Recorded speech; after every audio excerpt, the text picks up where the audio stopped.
This misconception of, having credit it's bad. Actually, it's not bad, but Correct. you have to manage it properly. Having multiple credit cards is not the best.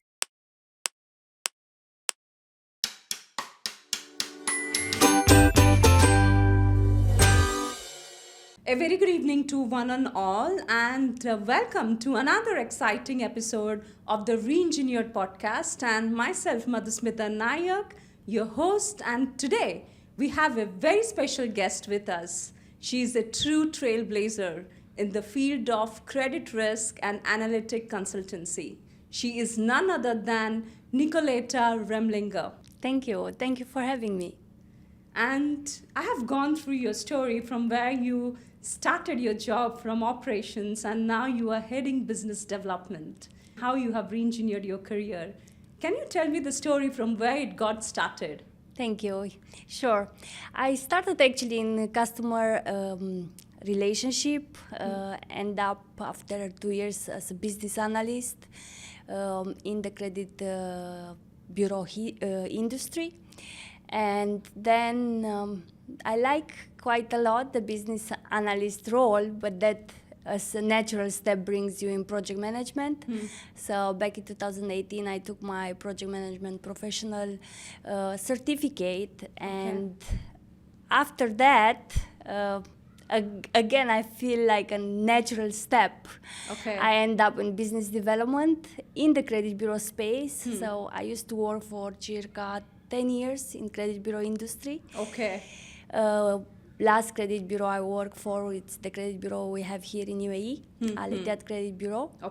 And in that role, actually, in the last year at the credit bureau, I shifted from product development to business development. Amazing. And what actually instigated you or inspired you that no, I'm done with operations and it's a moment for going into business development and interacting with clients and getting clients?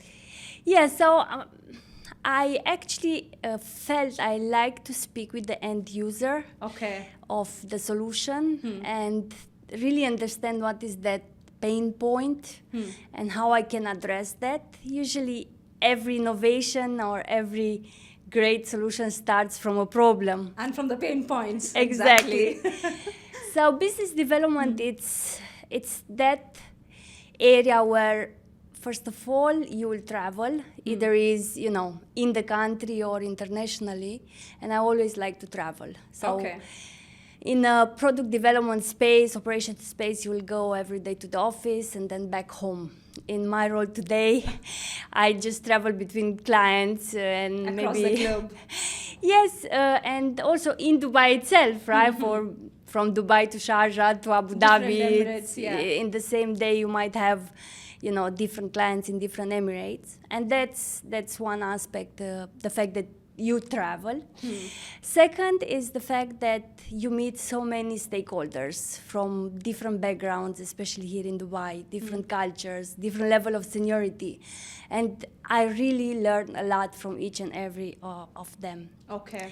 And the third aspect is that when you have that first interaction with a lead, as we call it, you really need to be 100% concentrate to that discussion. Usually it's an unstructured discussion and you have 20-30 minutes to understand what's the pain point, how you can help, if the organization you work for has that service or that solution ready-made, or you need to customize something as per their requirement. As for their requirement. So yes, this let's say 3 aspects were kind of the transition that pushed me to go into the business development.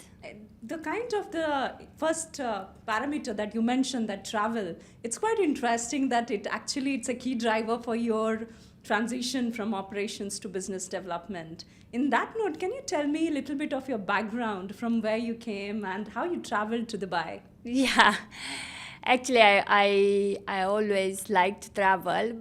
But because I have not traveled until I was 14, though I'm originally from Romania and we have the sea, my village in Romania, a very small village, is 600 kilometers from the Black Sea.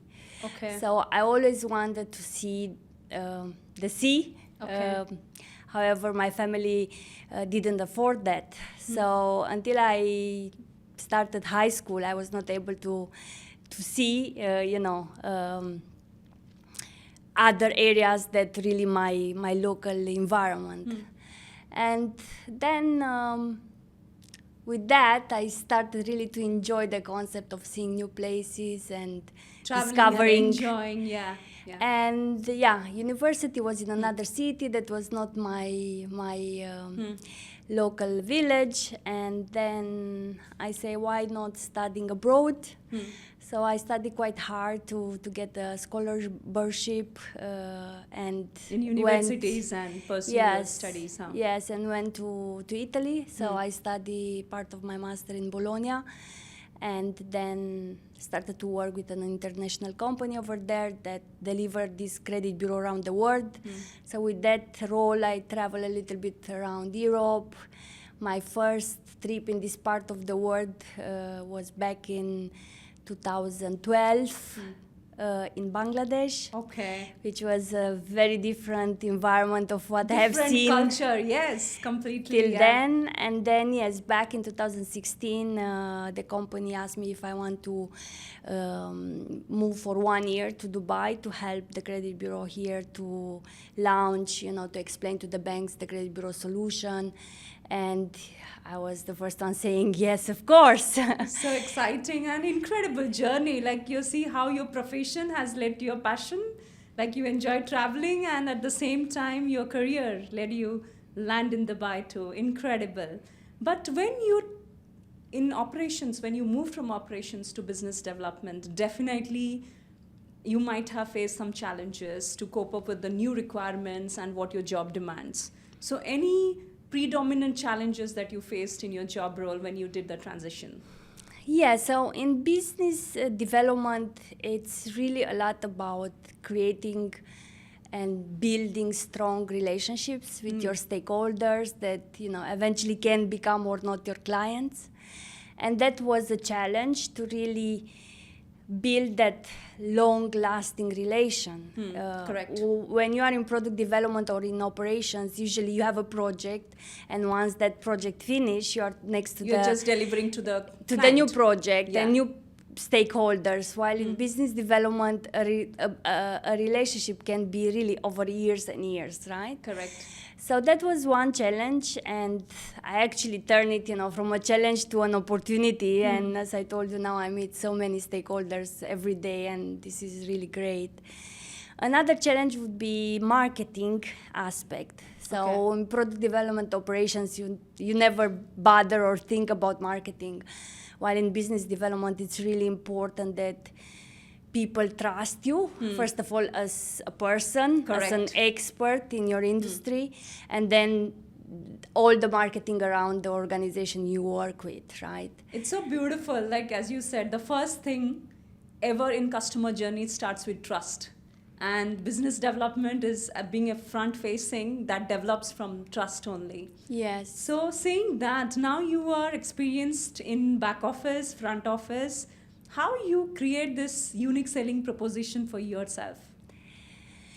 Well, I really believe in that personal commitment to every project, how big it is or how small it is. Okay. I never think to a client as, how big is this project, the Or how amount, small, yeah. the amount that it brings, what revenues a certain bank brings to the organization. But it's really that connection with the stakeholder and trying to make him or her successful in the role at that bank. Eventually, my clients are banks here in UAE. And of course, he being or she being successful, it's part of the bank objectives. So that means for me that if the stakeholder is successful in the role and in the project, it's also my success. And that stakeholder will eventually recommend me further.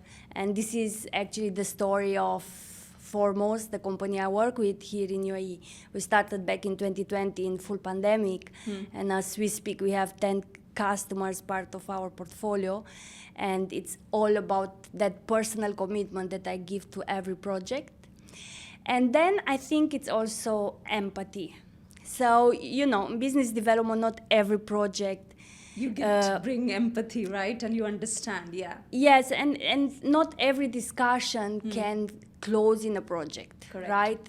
There are proposals that are not closed. They're just prospects and never closed deals. Yes. Yeah. So I also try to put myself in the shoes of my stakeholder. Maybe it was not just that specific stakeholder or that group of stakeholders that are the final decision makers. Correct. Or maybe the organization just shift, to a new objective. And it's not about me or about the proposition that I'm offering or the company that I work with that, it's not acceptable. It could be really the organization changing their vision. Correct. So I try to be empathic in that way. I also try to put myself, in their shoes and try to understand. And this, brings really scenarios that I don't win now a project with a bank, but maybe after 6 months there is another request for proposal and they will come back, and I'm always there to support. Even if I deliver a project back in 2020, doesn't mean that the discussion with that customer will not happen anymore once the project is closed, because, I closed the project was paid, and now next to the next one. So maintaining that relationship and moving ahead and getting referrals. So this is a very beautiful customer relationship cycle that you are managing. And saying that, when you started your career as business development and you cracked your first deal, how was that moment for you? What were the emotions that were running through you? Well, beautiful. In business development, usually you have to wait a bit longer to get the satisfaction of the job done, right? While in product development operations, once you wrote instant. wrote a deliverable, or you wrote, a specification document, or that solution went live, you know that you're done and you succeed. While a deal can take 6 months, 1 year, sometimes 2 weeks, but sometimes longer. So sometimes 2 years to get get it converted. So it brings really a satisfaction that you are able to close it. First of all, you as a person, and again, I really like to remember my customers as Sophia that works for Bank X. It's not Bank X, my customer. Okay. So it's beautiful when then you see that the pipelines, it's increasing, prospects are coming, and deals are closed, and the same customer that comes back and again, then you know that you're doing a good job. Of course, all this is not just me. I have an amazing team that supports me with the projects that we are delivering here. The teams are all over the world. Actually, we have an office in India, we have offices in UK, in Ireland. So they help me actually with these deliverables, and that's the successful story. That is not just me. True, so true.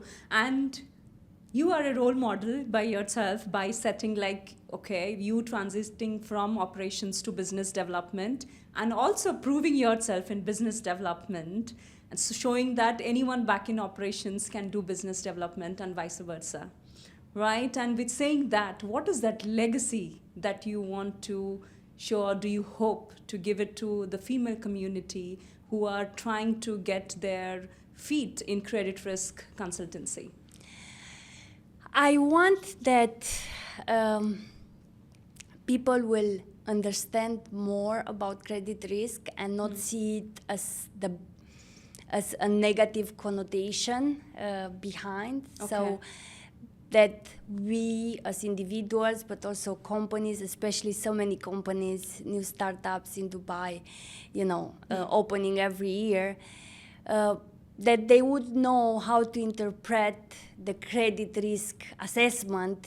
Correct. That happens, in the background, and that they would create a good credit score for them. That they will, based on this good credit score of an individual or a company, they will get credit, and that they will improve their own lives by either buying a house or investing or getting a better interest rate, or being able to improve their Scores operations. and performance, So it's me sharing this knowledge with people that are usually not part of my industry, because who works in a bank or who's a credit risk management advocate like me will understand. As I don't understand other industries and other. So other laymen who don't have this knowledge, technical knowledge of credit risk, right? Yes. Okay.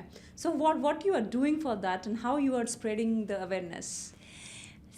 First of all, it starts really at personal level, so all my friends have to go through it and learn what it's the credit score and how they can improve it. But then 2 years back, I started also to speak in different workshops in schools or different communities.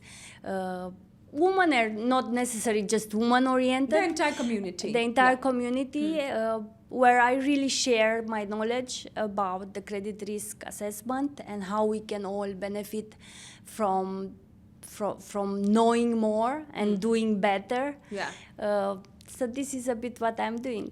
I think knowledge and knowing about it is the biggest challenge that you think? Yes.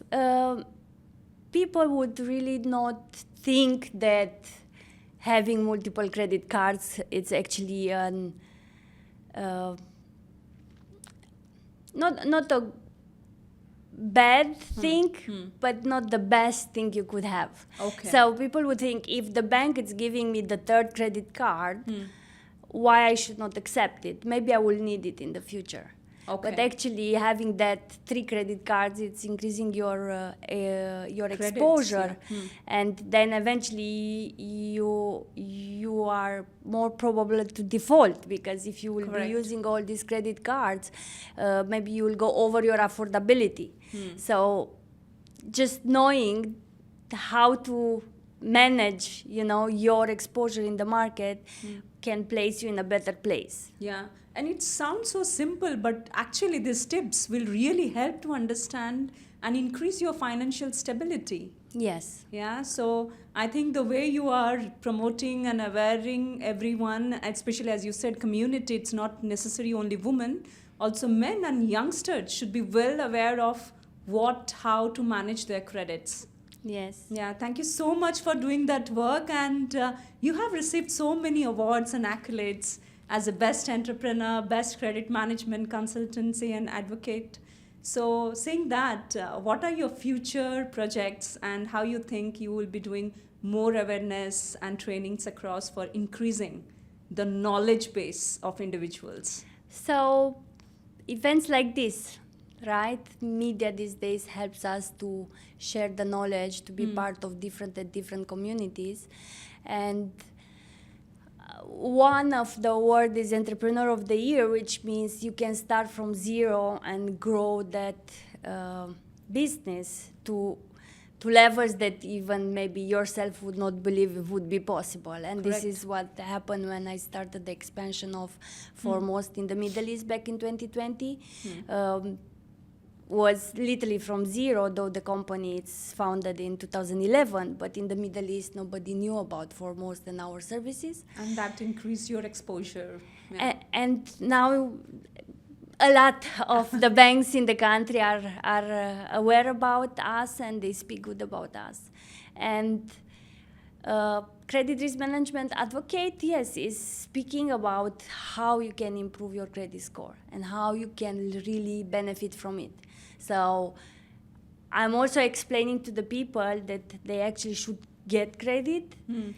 In my culture back in Romania, having credit, it's a bad thing. Yeah, it's a mindset, yes. right? Yeah. But the day that you would like to buy a property and you need to go for a mortgage, if you have no history in the credit bureau, the bank would not know how you have behaved in a recurrent payment, even if that recurrent payment could be a postpaid of, a very small amount, but you have to pay it every month, and you have to have the discipline of making that payment on time, right? Yeah. So that's why I'm trying to also explain to people this misconception of, having credit it's bad. Actually, it's not bad, but you have to manage it properly. Having multiple credit cards is not the best. applying for different products from different banks when you actually are not intended to take any, it's also something you should not do. So as you say, small tips that can really improve your credit score. Yeah. And I think you should have myths and facts and misconceptions that across the globe, because I'm very sure the same thought process my parents also had, and who don't have credit cards. And a different region to region, this myths and facts, it depends from how it is getting cascaded down. In your experience, what is one of the most complex credit risk management issue you have encountered, and how did you overcome that? I would say I had two. Okay, there are many, okay. So one, it was also in my time in the product development and operations, and it's about production deployments. So, when you bring to the live environment a new solution or a change request, sometimes that production deployment could go wrong or not as expected, not on time, or could be some impacts could be there that were not well analyzed. So in a credit bureau industry, but also in the services that I'm providing to the banks here in UAE as part of my role at Foremost, the impact, it's huge, right? The credit bureau, it's a solution at country level. Of course, also bank has a lot of clients. Yeah. So it did happen, unfortunately, that some of the production deployment didn't went as planned. So what I have done is definitely promptly to check why the problem occurred. Okay. Put together a plan that problem will never occur again.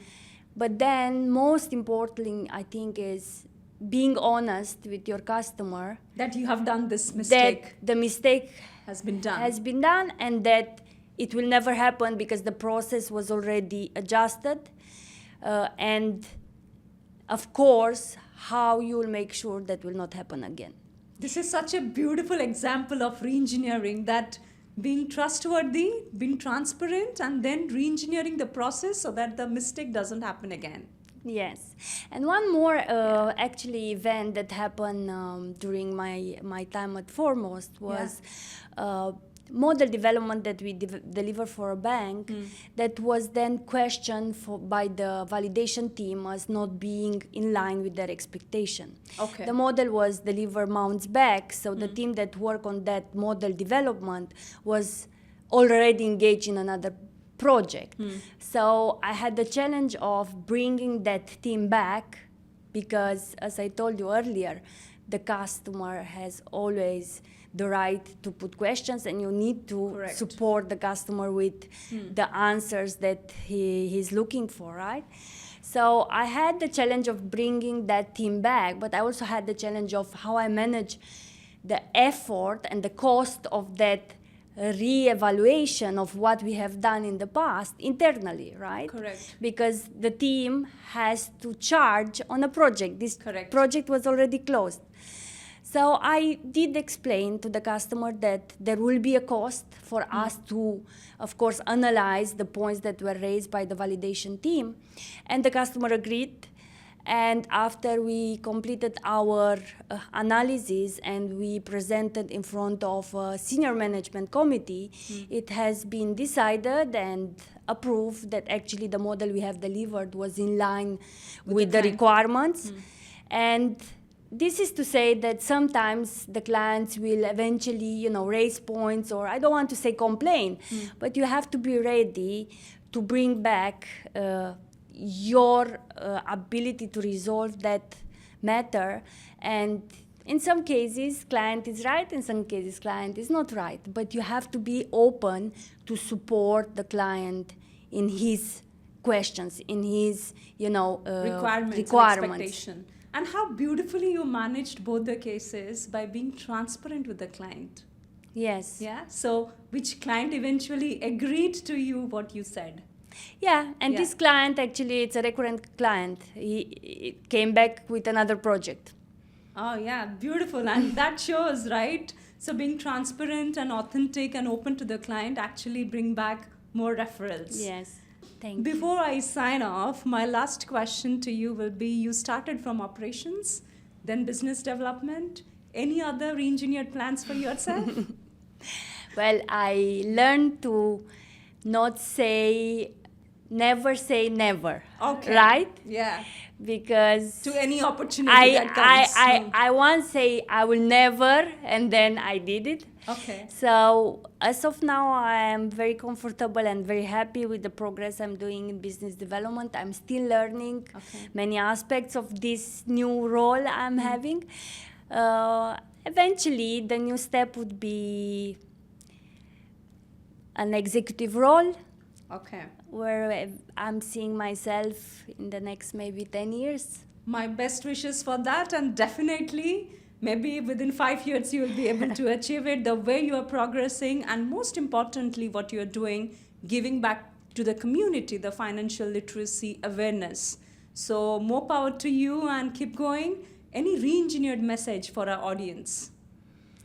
I think you should just ask yourself why you want to change. Our ikigai. And once the why is very clear for you, you can do it.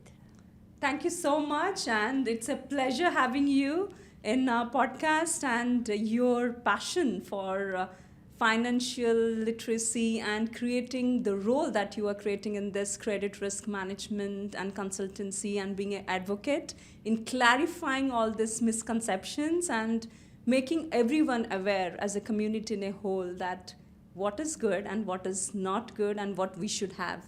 Thank you so much. Thank you.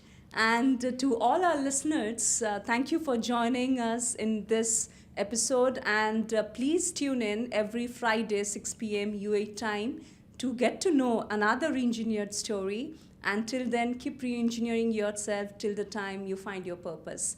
Thank you.